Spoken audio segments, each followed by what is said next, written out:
I now call to order the Tuesday, September 9th, 2025, 5:15 p.m. time certain public hearing to adopt the 2025-26 final millage rate and budget. Please rise for the Pledge of Allegiance. I pledge allegiance to the flag of the United States of America and to the republic for which it stands, one nation, under God, indivisible, with liberty and justice for all. Please be seated. Okay, we will move on to roll call. Lauren Ramirez, present. Janie, Ruddy, present. Derek Barr's present. Christy, Chong. Will Furry present. LaShakia Moore. Okay, so we're going to move with our first agenda item 2.01, summary of 2024 final millage rate. Welcome, Ms. Mormack. At this time, we will have a presentation on the final budget and millage presented by Ms. Patty Wormack. Good evening, Chairman Furry, board members, and Superintendent Moore. At this time, I will do a presentation on the 25-26 final millage and budget. Just for transparency for the public, this is the third time that we are having this meeting in the past 2 months.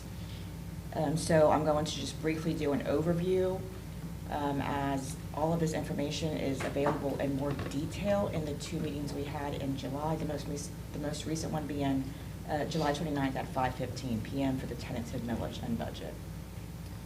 So at 2.01, this presentation, again, a mirror presentation of what we did in July twice. I'll briefly go through. The general fund, as you know, is our main operating fund. At the top, items to note is the state sources. We have broken out the family empowerment scholarships versus the FEFP, so it's very transparent what portion of our state revenues are funded by the FEFP versus the scholarships. As you can see, our fund balance projected at the end of 25-26 is about $7.6 million. Our ending fund balance projected at the end of the most recent fiscal year, 24-25, was projected at $9 million. Just a reminder, the budget is a very fluid document. As we finalize the annual financial report, we will bring you the final numbers, which will exceed that $9 million, and that will be presented in a couple weeks to you. On the next page, this is just a summary of the Family Empowerment Scholarship and the impact on our school district. As you recall, in 2020, legislation changed the rules of scholarships, and you can see the drastically increasing impact on Flagler School District. This is just not a Flagler district impact. This is a statewide impact of these scholarship funds. For 25-26, the projected amount, which is given to us by DOE, is 1,926 students and $17 million of scholarships. The next page is the Special Revenue Fund. These are our grant funds. The first column is the Food Service Fund. As you can see, we are predicting that they have a level balanced budget. They will start the year where they ended up with their fund balance, which is 0. The Federal Fund in the second column, this is all of our federal grants. We no longer have any of the ESSER or ARP grants. Those have all finalized last September. So this is strictly the main ones that make up this. The vast majority is the IDEA and the Title I. Title I grants. The next page is our debt service fund. First column is our revenue bond fund. We have consistent payments out of that. That was from our 1998 revenue bonds. The second column is our COPS. This is our biggest debt. This is from, it originated back in 2005 when we built Rimfire and Matanzas. It was refunded in 2014 and now refunded again in 2024. So this is our annual debt service payment, principal and interest. A portion of this debt service payment does come from the impact fees, which you'll see in a separate slide, as the impact fees are allowed to be used for debt service if it is to expand student stations. And the third column is our equipment lease. This was taken out 2 years ago to fund 14 buses, so we can keep on track with our inventory of buses and don't get behind. The prices of buses have drastically increased, and it is very difficult to maintain purchasing 10 buses like we had a goal of years ago. The next page is our capital project fund. The first column is PICO. As you are aware, all of these funds, we are just a pass-through for the charter school. All of these funds go straight to the charter school. Years and years ago, legislation changed, and school districts no longer get their own portion of PICO funds. The second column is CO and DS, capital outlay and debt service. This is, has actually increased probably about 25, 30,000 each year. We can spend these funds similar to our 1.5 mil on renovation projects, which Mr. Bush plans for every single year. Those funds are spent out in full. The third column is our 1.5 mil. As you know, this is generated by our local property taxes. This is the only revenue that supports this fund. A portion of these revenues do have to be shared with our charter schools. That started 3 years ago through legislation. The first year was 20% of what they would get based on their pro rata portion, and then 40%, and this is the third year, and we are up to 60%. So in 3 years, they will get their full 100%, and it will be several $1 million. So all of this, the expenses here, you'll see on a separate slide. The majority is on the 5-year capital plan that Mr. Bush has presented to you recently in a board meeting. The last column, other capital projects fund. This is 2 funds. It is our impact fees and our half-cent sales tax. The revenue is split pretty much down the middle, half for half-cent sales tax and half for impact fees. The majority of the expenses, or all of the expenses for the facilities and acquisition, is from half-cent sales tax. The transfers out of $2 million is what I just mentioned. That's the debt service that the impact fees can pay for our cost debt. The next page is a summary of our 5-year capital plan for the 25-26 fiscal year. These are all the major projects that were presented to you recently. This also includes purchases of our buses, vehicles, FF&E, which is furniture, fixtures, and equipment, our debt service payments, and all of the transfers from capital to general fund that are allowed by Florida statutes. The next page is our self-insurance fund. This is for our health insurance fund, as we are self-insured. The local sources is wholly premium revenue that we get from the health insurance premiums paid in by the board and the employees. And the expenses, the vast majority are the insurance claims, along with other self-insurance expenses, the clinic fees, the admin fees for Florida Blue, for Brown and Brown, for your consulting. It's just a myriad of different expenses, but the vast majority is the insurance claims expense. The next page is our permanent fund. This is a scholarship fund that was created years and years ago through an endowment. The only expense out of here per that endowment is a $500 scholarship to a student, and that is facilitated through the Ed Foundation. The next page is a pie chart of our general fund expenditures. This does not change very much at all. We always have 80% plus of our general fund costs out of salaries and benefits. The second largest is purchase services at 11%. That includes all of our contracted services for OT, PT, mainly ESE personnel that we are not able to hire outright, so we have to contract out for. It also includes our SRD contract. The next page is a summary of our enrollment. As you can see, our enrollment has ticked up the past couple years. However, the footnote, please note that this does include the family empowerment scholarships, which are included with our FTE forecasting that we do every year. Once again, those numbers are given to us directly by DOE, and they do not get adjusted until the third calc. And the last page is our millage rates over the past several years, or 20, 30 years. As you can see, we are once again at the 25-26 fiscal year at the very bottom. We are at the lowest millage rate that we have ever had in over 20 years. And the importance to this is because there is misconception that we are a property-rich county based on our property values being on the ocean. What is important to know is that our property value revenue has an inverse relationship with the state revenues that we get from DOE. So as our property values go up, our state funding goes down. We used to be funded at more than 50% for the FEFP and less than 50% for property taxes. It is now completely flipped. So it is not actually a benefit to us, which is what most people do believe. That being said, I will make the most important statement that the public should be aware of, and we are the only taxing municipality that cannot set our own millage. That is set by DOE and given to us. We have no control over that at the local level. Any questions on this presentation? Board? No?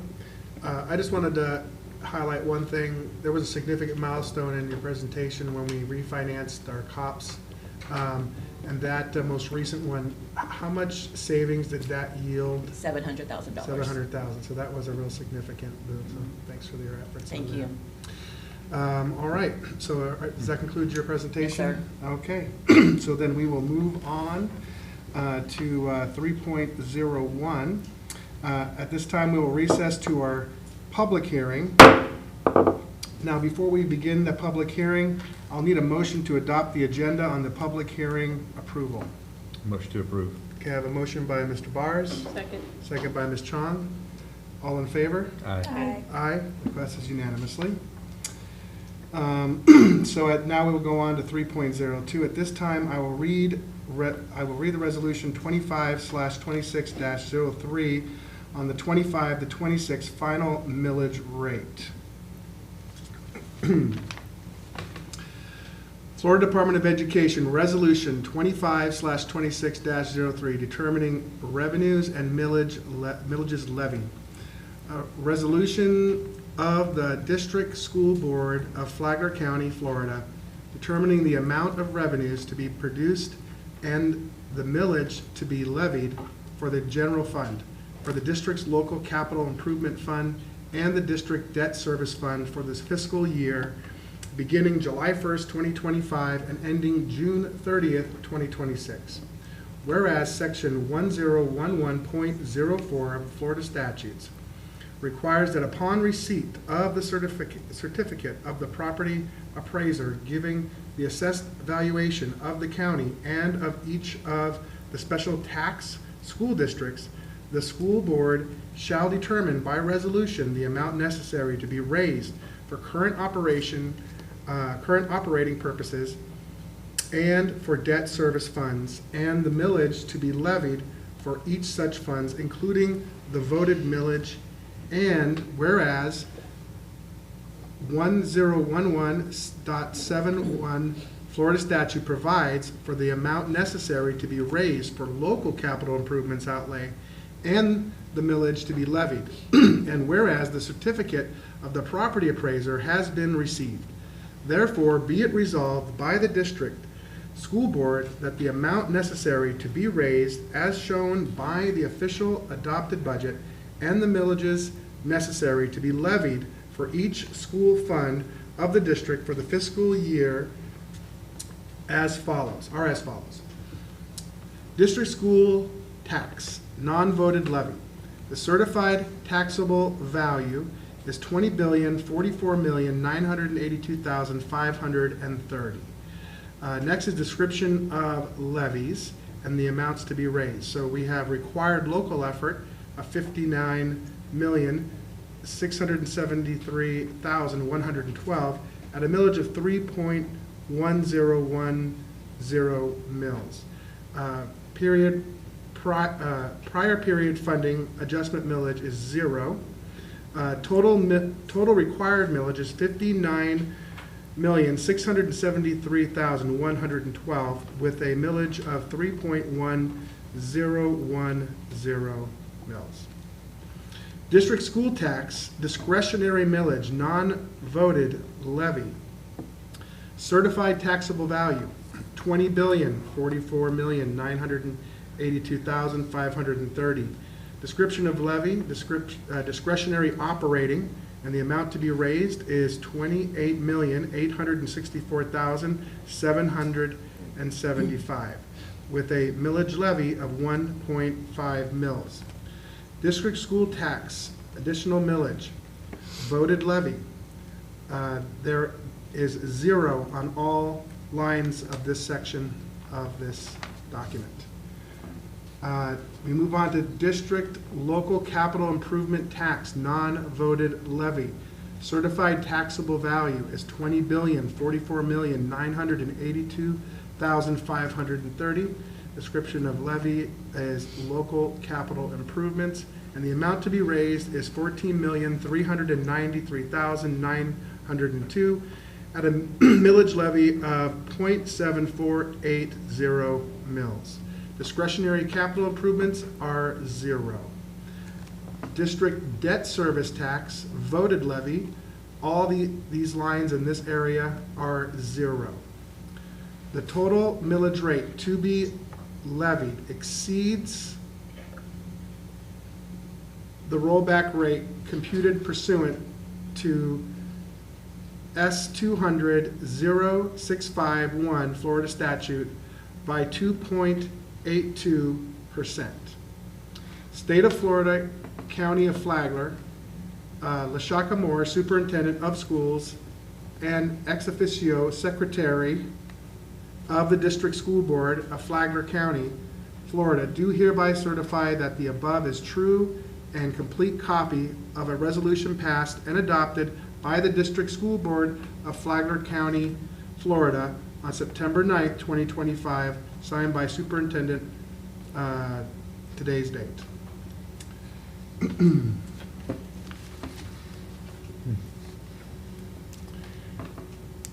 Now we will move on to 3.03. At this time, I will read Resolution 25/26-04 on the 25-26 final budget. Resolution number 25/26-04. A resolution of the Flagler County School Board adopting the final budget for fiscal year 2025 to 2026. Whereas the School Board of Flagler County, Florida, did pursuant to Chapter 200 and 1011 Florida statutes approve final millage rate and the tentative budget for the fiscal year July 1st, 2025 to June 30th, 2026. And whereas the Flagler County School Board set forth the appropriations and revenue estimates for the budget for fiscal year 2025 and 26. And whereas, as the public hearing and in full compliance with Chapter 200 Florida statutes, the Flagler County School Board adopted the final millage rate and the budget in the amount of $338,224,969 for fiscal year 2025 to 2026. Now therefore be it resolved that the attached budget of Flagler County School Board, including the millage rate as set forth therein, is hereby adopted by the School Board of Flagler County as a final budget for the categories indicated for the fiscal year July 1st, 2025 to June 30th, 2026. Now that the resolutions have been read, I will now open the floor to public comment. Do we have any public comment? There are no public comments. Okay, so we will close public comment and we will move on to 5.01. At this time, we will close the public hearing and move on to the agenda item 6.01 to reconvene to public session.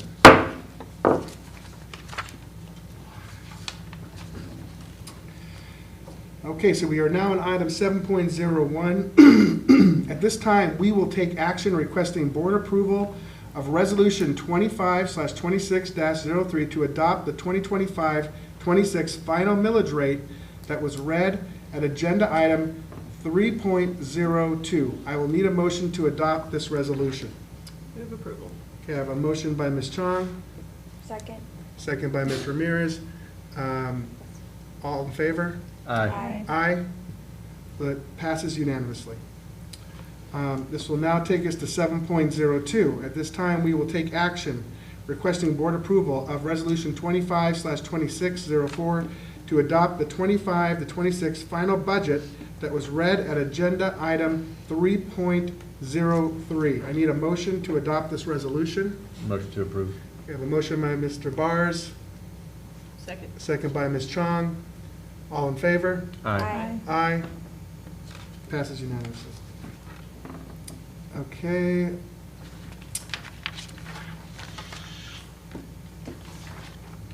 Okay, so now that now moves us on to public comment. Do we have anyone signed up for public comment? There are no public comments. Okay, so we'll close public comment. Do board members have any comments regarding today's hearing? Okay, hearing none, we will move forward to closing comments. Does anybody have any closing comments they'd like to make before we close this up? I just have one for the record. When I signed in, I apologize. I was having difficulty with the roll call. Just make sure you put that I was in attendance for my Sorota. Thank you for speaking that into the record. And so no closing comments. Superintendent Moore, any closing comments? All right. Happy 21st day of school. Okay. This meeting is adjourned. Thank you.